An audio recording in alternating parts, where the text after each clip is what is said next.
Alright, well, welcome back to the channel. My name is Jeff. I've been a full-time freelance photo and videographer for about the last 15 or 16 years. I've taken this opportunity to create some content about being a full-time freelance photo and videographer. If that's something that you're interested in, stick around. On this time, talking about how to find your first freelance client fast. You know, there's a lot of competition out there, and getting going and getting, being able to generate some revenue can be real challenging. We have so many people out there doing so many different things. It seems like we are inundated and bombarded with competition. You know, people have video cameras and cinema cameras and DSLRs and mirrorless cameras. Somebody got one for Christmas and they're picking it up too. So it seems like there's a ton of competition out there, and that's true. But one of the things that a lot of people overlook is the ability just to talk to people and interact and find out what their needs are. If you saw an idea of something that somebody else was doing, that doesn't mean that you can't do that. I mean, if you are really interested in finding your first client and you want to get paid for this stuff, one of the very first things that you should do is put together a portfolio of the kind of work that you want to do. If you don't want to shoot weddings, don't put a portfolio of weddings together. If you don't want to do food shots, don't put a portfolio of food shots together. Put a portfolio together of whatever kind of work it is that you want to do. Now, when I started doing this about 15 or 16 years ago, I was working on my portfolio, and I was really a generalist at that time. I shot all sorts of different things. I shot weddings and sports. I shot football and soccer and indoor swimming and indoor tennis. I did editorial stuff for one of our local newspapers. I did all these different things, and so my portfolio was kind of all over the place. And I was taking any and every gig that I could get to develop my portfolio and really figure out what I wanted to do. And it took me a while to develop my style, and don't worry about that. Those things will come. You know, they say it takes a master 10 years to master their craft, or 10,000 hours to master your craft. And you may not even know what part of this craft you want to master quite yet. But one thing you probably do know is that you're going to need to start making money at it as soon as possible, because if you're not making money at it, then it's still just a hobby, and you base those decisions on your hobby.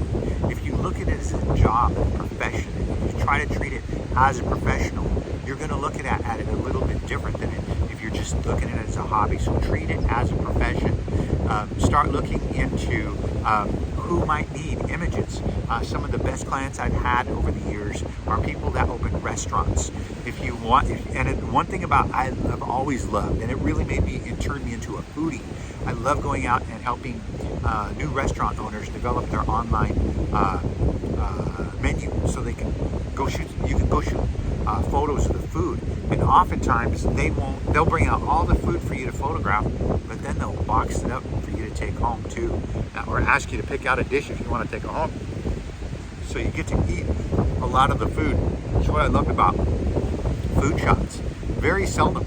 I mean, in I think maybe 10 years of doing that, I did some freelancing for Grubhub and Uber Eats when they first got going, but I also did it for our local newspaper, and I did it for the food section there. And then I started doing menu items for different people, and I actually ended up working on a national food campaign for a national food distribution company. So I ended up doing a lot of food shots, and I still love doing food shots. I still do it as a hobby.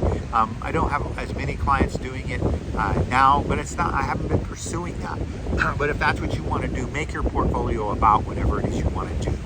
If you want to go out and you just want to get the ball rolling, be creative. Go in, if you look in the newspaper, or if you look in a trade journal, a business trade journal where you're at. Where I live, we have a journal that publishes all the brand new business licenses that were issued.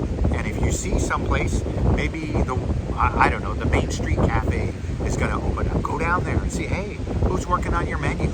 Just walk in the door. Don't be afraid of them to say no. And even if you go in and say, hey, I'll tell you what I'll do. I will shoot some food shots for you, and if you like them, you give me half off my first meal. Just do something really simple like that. Develop a relationship and say, hey, then when you get those shots, say, hey, this is pretty good. Say, hey, would you mind if I use this in my portfolio to show some other people? Then you build your portfolio. You start doing that. If you have Maybe it's a new car lot that's opening up. Go out there and do some freelance stuff, photographing their car lot inventory. Photographing inventories it's not a real prestigious thing to do, but it pays the bills. I had one lady that hired me to photograph 180 pieces for her website, and she hired me. I got a full day rate out of her, but she got 180 individual images that I individually lit and photographed, and I exported them at a size that she could use for her website, and then I gave her bigger ones for other stuff that she could print, things like that.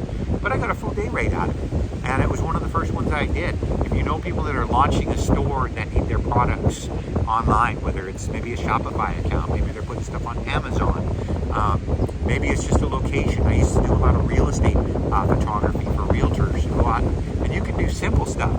You can have commercial real estate firms from the East Coast hire you on the West Coast to go out and photograph a bank they just bought. Maybe they'll go, I'm just giving you examples of things that people have hired me to do.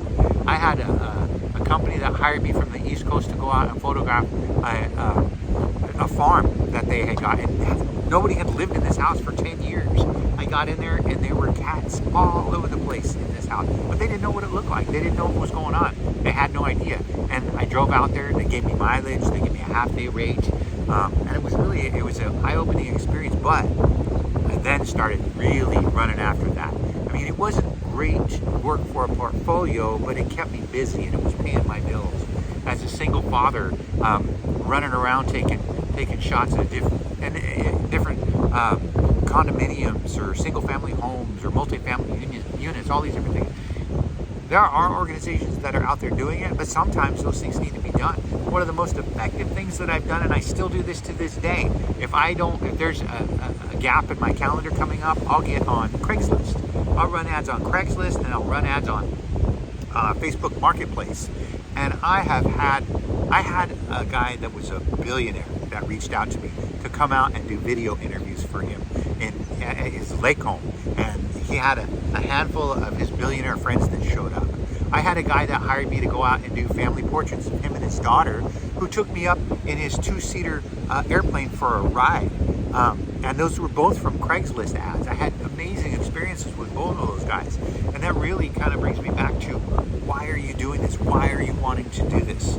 For me, it's about the journey. It's about being able to meet. I met such amazing people from all over the world doing what I do, and you can too. If you want to be able to do this in your hometown, you can do it in your hometown. If you want to do it and be able to go out and travel, you can do that too. It really is what you make of it. There are needs all over the place. Social media posts, television advertising. You can do still shots for television. You can do video shots for television. You can do Associated Press work if you really get to that level where you always turn it in pro quality and you can make it out there. If you're trying to generate stuff right now, you can run an ad as a cheap wedding photographer. There's people that elope that'll give you $99 to come out and shoot for 20 minutes. They're a little elopement ceremony. There's people out there that don't have a huge budget. They don't need prints. All they want are the raw files, and it's a 2-hour wedding, and they'll give you a half-a-day rate or whatever. You just have to be creative.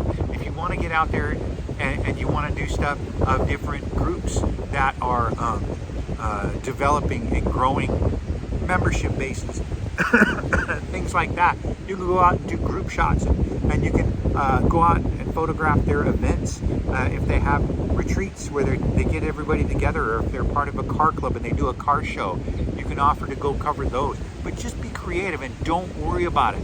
You know, I tell everybody all the time, when you're asking somebody if they need some work done, don't be afraid to hear no, because nobody bats 1,000. Nobody goes out and gets every person they ask. You know, it's realistic for you to get maybe 20 or 30% of the people that you talk to. You talk to 10, you'll get 2 or 3 gigs out of it. If you talk to nobody, you're not going to get any of that out of it. But I highly recommend the Craigslist thing, because I've got some amazing gigs off of Craigslist. Some of the most memorable shoots I've ever gone on were off Craigslist ads. And yeah, it's kind of shot in the dark, and you do your due diligence. Ask them for references, ask them for their website, ask them for, if somebody's going to be real with you, if they're legit, they'll be happy to share their information with you. And just, be cautious, be smart about it, that kind of thing. But if you're really trying to get out there and get some, you can go into a wedding, a dress shop and talk to them there. You can go to the wedding venue and say, hey, I shoot weddings. If your photographer doesn't show up, or you want somebody that can come out and be the second photographer, I can do that too. I can come out. If you know how to set up lights, you can go set up lights. If you need somebody to assist, you can learn a lot by going out and assisting professional photographers. Call up a professional photographer, somebody in your hometown that you admire, and say, look, I'll come out. I just want to learn. Go out there, help them set up their lights, help them pack up their gear. You might not do it for money every time, but they'll teach you things that are invaluable. And then maybe the next time when they have a bigger budget, they'll call you up and say, hey, I need you to come out and set some lights up for me. Just develop those relationships. A year, 2, 3 years down the road, when that professional photographer's like, hey, I accidentally booked myself at this other wedding. Can you come and cover for me? You go in and you shoot that wedding, and you make a full day's pay on that or whatever. You just have to be creative. Don't be afraid of hearing no. People are going to tell you no. Don't take it personally. And then don't be afraid to put yourself out there. Treat people with dignity and treat people with respect. And it goes a long ways. They'll remember you. It's about how you made that person feel, and whether they're going to remember you in a positive light or not. So just use those real simple things. Those are some ideas. I'll definitely be posting more about how to get the ball rolling, but just kind of think about that. Well, where else do they post photos, and what would they use them for? What would they need them for? Just start thinking about that, because there's a million ways to use photos. Just look all over the web. Every website out there has photos on it. So anyhow, that should get you going for now, and I'll pick it up with some other topics in the next